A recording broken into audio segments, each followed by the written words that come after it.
आइए क्वेश्चन देखते हैं JEE advance 2018 the relation between epsilon naught और म्यू नॉट। इन दोनों में क्या रिलेशन है वो हमें फाइंड करना है। तो सबसे पहले हमें इप्सिलॉन का डायमेंशन पता चाहिए। तो इप्सिलॉन का डायमेंशन पता करने के लिए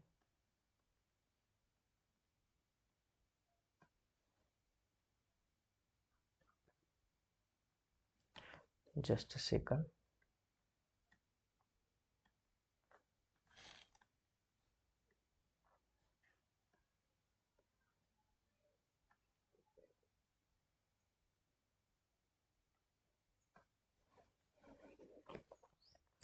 तो दो चार्ज में जो फोर्स लगता है वो हमें पता है कितना होता है, Q1 Q2 upon 4 pi epsilon naught R square.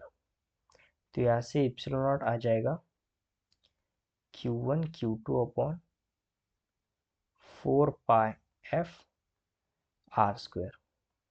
देखिए करंट होता है flow of charge per unit time. यहाँ से चार्ज आ जाएगा करंट इनटू टाइम। करंट का डायमेंशन होता है 1 इन एम्पियर, टाइम का आता है 1 इन टाइम। तो यही चार्ज, दो चार्ज है यहाँ पे, तो मैं डायरेक्ट स्क्वायर के टर्म में लिखूंगा, यानी 2 इन एम्पियर 2 इन टाइम। 4 पाई का कोई डायमेंशन नहीं होता है, फोर्स का डायमेंशन होगा 1 in mass 1 in length minus 2 in time, और डिस्टेंस का आ जाएगा 2 इन लेंथ। तो यहाँ से सॉल्व करने के बाद ये आ जाएगा -1 इन मास, ये आ जाएगा -3 इन लेंथ, ये आ जाएगा 4 इन टाइम, ये आ जाएगा 2 इन एम्पियर। ये आ गया हमारे एप्सिलॉन का डायमेंशन। उसी प्रकार हमें एक फार्मूला को ध्यान देना होता है, C इज इक्वल टू होता है 1/√μ नॉट इप्सिलॉन नॉट। ये फार्मूला काफ़ी इंपॉर्टेंट है।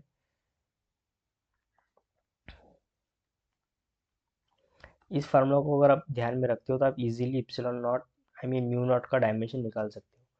तो taking square on both side तो आ जाएगा C² upon 1/μ not epsilon not. तो म्यू नॉट को मैं ऐसे लिख सकता हूँ 1/C² इप्सिलॉन नॉट। तो 1/C² का डायमेंशन आ जाएगा 2 in length minus 2 in time. Epsilon आ जाएगा -1 in ampere -3 in length 4 in time 2 in ampere, -1 in mass -3 in length 4 in time 2 in ampere. तो इसे सॉल्व करने के बाद ये आ जाएगा 1 in mass 1 in length -2 in time -2 in ampere. ठीक है, अब हम रिलेशन देखते हैं इप्सिलॉन नॉट और म्यू नॉट में क्या है। सो ऑप्शन ए को देखते हैं। देखिए mu not is equal to है epsilon not into 2 in length -2 in time. क्या ये इक्वेशन सेटिस्फाई कर रहा है? सबसे पहले इप्सिलॉन नॉट का वैल्यू पुट करो, -1 in mass -3 in length 4 in time 2 in ampere. उसके बाद 2 इन लेंथ से मल्टीप्लाई किया -2 इन टाइम से मल्टीप्लाई किया, तो ये तो आ जाएगा -1 इन मास, लेंथ से मल्टीप्लाई करेंगे तो -1 इन लेंथ, यहाँ पे टी देखेंगे तो 2 इन टाइम और एम्पियर आ जाएगा 2 इन एम्पियर। तो क्या ये म्यू नॉट के डायमेंशन के साथ मैच कर रहा है? नहीं मैच कर रहा है, क्योंकि मास यहाँ पे इनवर्स है, यहाँ पे 1 इन मास है म्यू नॉट में, तो ये तो नहीं होगा, तो ऑप्शन ए गलत। बाकी ऑप्शंस देखते हैं। अब यहाँ पे हम थोड़ा सा लॉजिक लगाएंगे। अगर बी ऑप्शन देख रहे हैं तो यहाँ पर भी इप्सिलॉन नॉट है,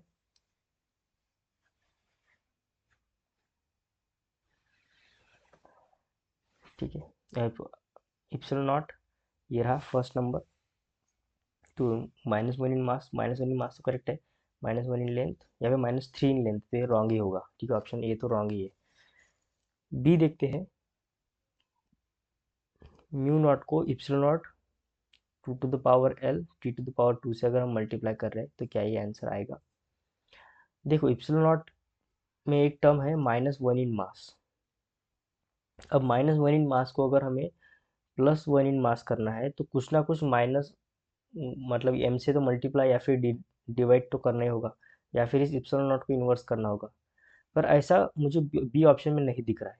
बस लेंथ से और टाइम से मल्टीप्लाई होने से मास का तो इन्वर्शन नहीं होगा, क्योंकि -1 इन मास है तो +1 इन मास तो नहीं होगा। तो यहाँ से मैं क्लियरली देख सकता हूँ बी तो रॉन्ग होगा। सी के बारे में एक बार चेक कर लेते हैं, क्योंकि यहाँ पे मुझे इप्सिलॉन नॉट इनवर्स लग रहा है, दिख रहा है यहाँ पे।